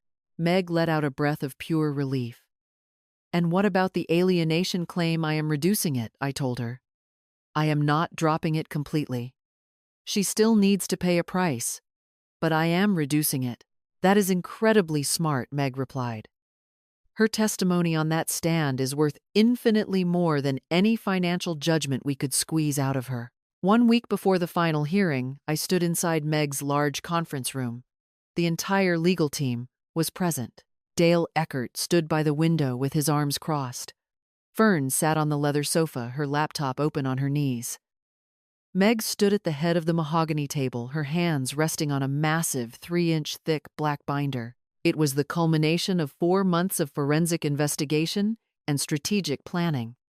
Meg opened the heavy cover. Let us walk through the final arsenal, she said, her voice sharp and focused. 1. Fault. Divorce.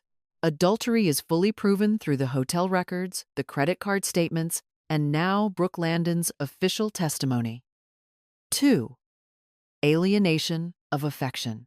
Brooke will testify under oath that Neil told her the marriage was completely over, and she will testify that she would not have pursued the relationship had she known the actual truth. Meg turned a thick stack of pages. 3. Dissipation of assets. $92,000 wasted. $32,000 spent on the affair, and $60,000 funneled directly to Gretchen Ashford. All drawn from the joint account Phoebe funded. 4. separate property. The limited liability company was formed prior to the marriage, funded by 10-year-old premarital savings, with absolutely zero commingling of marital assets. Judge Tate has the original bank records. Meg flipped to the final tab. 5. Tortious interference. Gretchen's emails sent to the business contacts. 3 separate emails, all originating from her personal account, all containing provably false statements regarding Phoebe's mental health and business integrity. And 6. Neil's internal expense fraud. When we formally subpoenaed his employer records last week, the agency's legal team saw exactly what they were forced to send us. That is not our fight to manage, but it is a consequence he will have to face entirely on his own. Fern looked up from her computer screen. She looked at me, a soft, incredibly proud smile spreading across her face. From that wobbly IKEA table in the old apartment to standing in this room right now, you have come a very long way, Bea. I looked down at the massive binder resting on the table. Hundreds of pages of evidence. Every single page represented a documented truth. I realized I did not view the binder as a weapon of revenge. Revenge was hot and emotional and chaotic. This binder was cold, hard record. It was proof that my reality was valid. 8 years of wearing a uniform I despised. 6 years of building a corporate empire in the shadows of my own home. 2 years of being systematically betrayed by the man who swore to protect me. 4 months of gathering the necessary armor. It all led to a single courtroom. There would be no cinematic music playing in the background. There would be no slow-motion dramatic walk to the witness stand. There would only be the heavy binder, the undeniable facts, and a judge sitting on a wooden bench who would finally set the record straight. I looked at Meg and offered a small, steady nod. I am ready. The heavy wooden doors of the Wake County Family Court swung shut, sealing us inside the same room where my company had hung in the balance just weeks earlier. The air still smelled strongly of lemon polish and old paper, but the atmosphere had entirely shifted. The gallery behind the wooden railing was no longer empty. Fern sat in the second row, her hands folded in her lap. Next to her sat 2 of my former colleagues from BridgeLearn. A few seats down sat Keith Ashford, Neil's younger brother, who had flown in from Portland the night before. I had not invited him. Fern told me later that Keith had found the public court filings online and called her directly, asking for the hearing date. He had simply appeared. And sitting in the back row, gripping the wooden armrest in front of her with white knuckles, was Gretchen. She wore her pearls and her tailored suit, but the effortless superiority she usually carried was gone. Judge Helen Tate called the room to order her silver glasses, catching the harsh fluorescent light. Meg stood up and called Brooke Landon to the witness stand. Brooke walked down the center aisle. She wore a simple white blouse and dark trousers, her auburn hair pulled back into a tight, neat knot. She placed her hand on the Bible, swore to tell the truth, and took her seat in the wooden witness box. She looked incredibly young, and her hands were visibly trembling as she folded them in her lap. Meg approached the podium and began the questioning with a calm, methodical rhythm. She walked Brooke through the timeline of the relationship. She asked when they first met. Brooke leaned into the microphone and stated that they met in December of the previous year at Gretchen Ashford's annual Christmas party. Brooke testified that Gretchen had personally introduced them. Meg asked what Neil had told her about his marriage. Brooke kept her eyes fixed on Meg, refusing to look at the defense table. She testified that Neil claimed he and his wife were separated. She said Neil told her that his wife did not work, that she simply stayed home all day and cooked for his family. Meg turned to the projection screen. She displayed the recovered text messages in massive, undeniable letters across the wall of the courtroom. The blue and gray bubbles told the exact story Brooke had just summarized. The words hovered over our heads. She is basically a roommate. Do not worry about her, she is just the help. My mom is sick. I have to visit her tonight to take care of her. I sat at the petitioner table and looked up at the screen. I watched the phrase, the help, glowing brightly in the dim room. I finally realized the complete chain of those words. Gretchen had invented the label. Neil had absorbed it and used it to describe his own wife to his mistress. Brooke had received it and believed it. 3 different people bound together by one single degrading label that had defined my life for 8 years. And now that label was being read aloud on the official legal record in a court of law. Everyone in the gallery heard it. Keith heard it. Gretchen heard it. I let out a long, slow breath that I felt like I had been holding since my wedding day. Boyd Whitaker stood up for his cross-questioning. His deep voice boomed through the room as he tried to aggressively dismantle her credibility. He accused Brooke of testifying simply because she had a financial incentive to reduce the damages in the civil lawsuit filed against her. He suggested she was willing to say whatever I wanted her to say to save her own bank account. Brooke did not shrink away from the podium. She sat up straighter, her trembling hands suddenly still. "I have a financial incentive to tell the truth today," she said, her voice echoing clearly off the wood-paneled walls. "Because the absolute truth is that I would not have touched Neil Ashford with a 10-foot pole if I had known his wife was building a $250 million company while he was busy telling me she could not even boil water." A sharp intake of breath rippled through the gallery behind us. I heard the distinct creak of wood as Keith leaned forward in his seat. Gretchen's jaw tightened so hard I could see the muscle jumping from 20 feet away. Neil stared down at his legal pad. He did not look up for the remainder of the testimony. Judge Tate removed her glasses and wiped them slowly with a small cloth. She looked down at the defense table. "Mr. Ashford," the judge said, her voice sharp enough to cut glass, "the court has heard testimony regarding your characterization of your wife and your marriage. Is there absolutely anything you wish to add to the record before we proceed to the financial evidence?" Neil looked at Boyd. Boyd looked down at his shoes. Gretchen gave a tiny, frantic nod from the gallery, silently ordering him to defend himself. Neil swallowed hard. "No, Your Honor." Meg returned to the podium and called Dale Eckert to the stand. The forensic accountant carried his massive binder to the witness box. He did not offer opinions or emotional commentary. He simply replaced the text messages on the projection screen with his meticulous spreadsheets. Every single row was a transaction.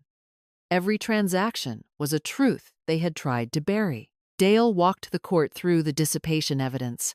He highlighted the $32,251 spent on hotels, flowers, expensive dinners, and gifts for Brooke Landon, noting that every single dollar came from the joint marital checking account. Then he brought up the second spreadsheet. He highlighted the recurring monthly transfer of $2,500 to Gretchen Ashford. He noted that it ran for 24 consecutive months with no documented purpose, no formal loan agreement, and no gift tax filing. Meg stepped forward. "Your Honor, the total dissipation claim is $92,251. We request that this exact amount be credited entirely to Miss Ashford in the equitable distribution of the marital estate." Dale then moved to the separate property evidence. He displayed the formation documents for Bridge Learn, dated April, 3 months before the wedding. He showed the original bank statements from my savings account, opened when I was 22 years old, proving the initial $8,000 funding. He traced 8 years of banking history, proving that not one single marital dollar had ever been commingled with the corporate funds. Meg looked directly at the judge. Bridge Learn was born before this marriage existed. It was funded before this marriage existed. It grew into a massive success because of one person's relentless work, and that person was called the help by the very family she was financially supporting. Meg was not finished. She projected the 3 emails Gretchen had sent to my business contacts. The gallery began to murmur as the vicious lies about stolen ideas and mental instability were displayed for everyone to read. Keith buried his face in his hands. Gretchen sat perfectly still, but her face had turned the color of old ash. Judge Tate leaned over the bench and looked directly at Neil. "Mr. Ashford, Your wife funded over 80% of your joint household expenses. She built a company valued at $250 million. During this exact same time, you maintained a 2-year affair, funded entirely by her contributions to your shared accounts. And your mother received $2,500 monthly from that very same account, while publicly referring to your wife as the help. Is that an accurate summary of the facts presented today? Neil opened his mouth, but no sound came out. Boyd stood up quickly. Your Honor, my client. I asked your client counselor, Judge Tate interrupted, raising her hand to silence the attorney. Neil finally found his voice. It was barely a whisper. Yes, Your Honor. Meg delivered the final devastating piece of evidence. She informed the court of one additional matter discovered during standard document retrieval. She explained that when we subpoenaed Mr. Ashford's employer records the agency's legal department identified massive discrepancies in his expense reports. She stated for the record that approximately $16,800 in personal dinners had been fraudulently submitted as client entertainment over 2 years. Boyd objected immediately, claiming it was not relevant to a family law proceeding. Meg countered smoothly, stating it was highly relevant to his credibility and his future earning capacity, which directly affected the equitable distribution calculations. Judge Tate took a final note on her pad. The color completely drained from Neil's face. He knew the agency had a zero-tolerance policy. He knew his employer was currently reviewing the exact same documents Meg had just presented. He knew his career was over. The judge announced a brief recess before she delivered her final ruling. I walked out into the hallway, the marble floor clicking under my shoes. I stood near the tall windows, looking out at the bare trees. I heard the sharp, fast clicking of heels approaching me. Gretchen stopped 3 feet away.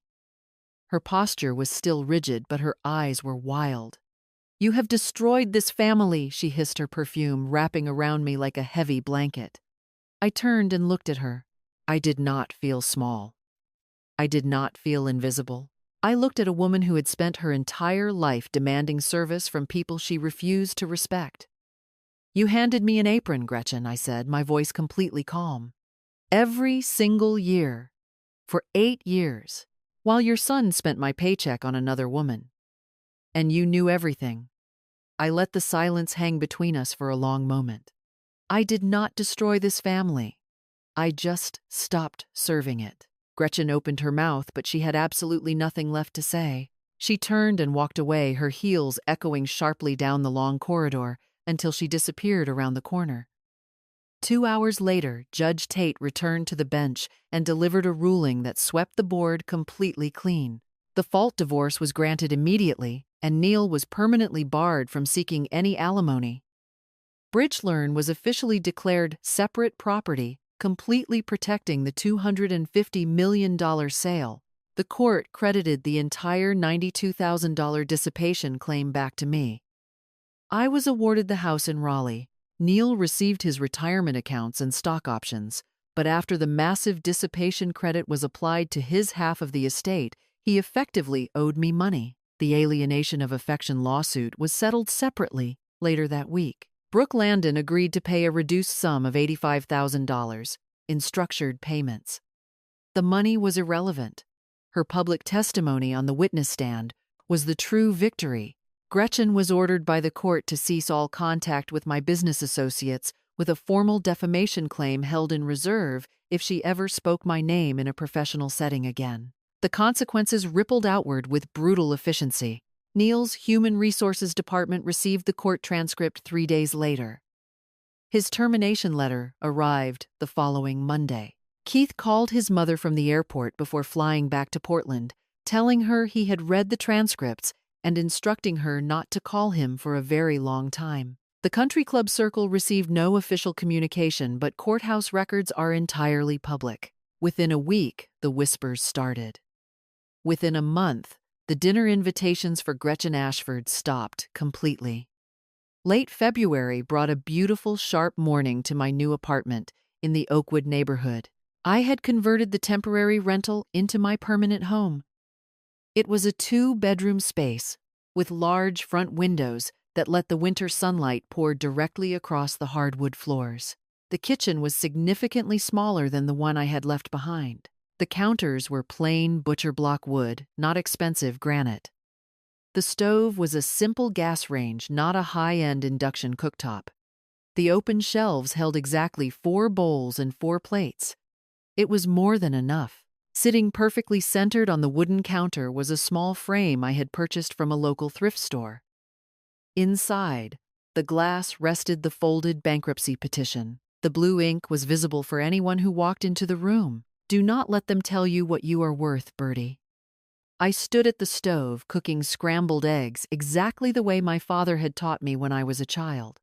The butter sizzled softly in the warm pan. I cracked the eggs, added a pinch of salt, and stirred them slowly with a wooden spoon. Fern unlocked the front door and walked in carrying 2 large cups of black coffee from the cafe down the street. She set them on the small oak dining table and leaned against the doorframe watching me plate the food. "Are you okay today, Bee?" she asked, her voice soft. I scooped the eggs onto a plate. "Yeah, I am." "You do not look just okay," Fern noted, tilting her head. "You look incredibly peaceful. It is actually a little weird for you." I picked up the plate and turned around. I offered her a genuine smile. "It is the first time in 8 years that nobody is going to hand me an apron today." Fern threw her head back and laughed. The sound echoed brightly through the small, sunny kitchen. It was not polite, performative laughter. It was real, and it filled the room with warmth. I looked around the space I had chosen. I had $250 million sitting safely in a secure account. I could have purchased the largest penthouse in the city. I could have bought Gretchen's massive house and leveled it to the ground if I wanted to. But this was never about the money. The money was simply a byproduct of my work. This was about finding my place, and I finally understood what my father had been trying to tell me in that tiny blue handwriting. A place in this world is never something someone simply hands to you. A place is something you build for yourself. Fern finished her coffee and left for her own office. I stood at the sink and washed the plate, the fork, and the pan. The warm water ran over my hands, softening the small calluses on my fingers from years of typing code late into the night. I dried the dishes and wiped the wooden counter completely clean. I walked to the front door and took my cardigan off, hanging it neatly on the hook. Underneath, I was wearing a sharp navy blazer. I picked up my silver laptop from the table and slipped it into my leather bag. I was going to work. It was a new project. Something that did not even have a name yet. It had no revenue, no employees, and no corporate structure. It was just a laptop and a woman who finally knew exactly what she was worth. I opened the front door and stepped out into the crisp winter sunlight. The door clicked shut behind me. The kitchen was empty and quiet, and resting on the clean wooden counter bathing in the morning sun, there was absolutely no apron in sight.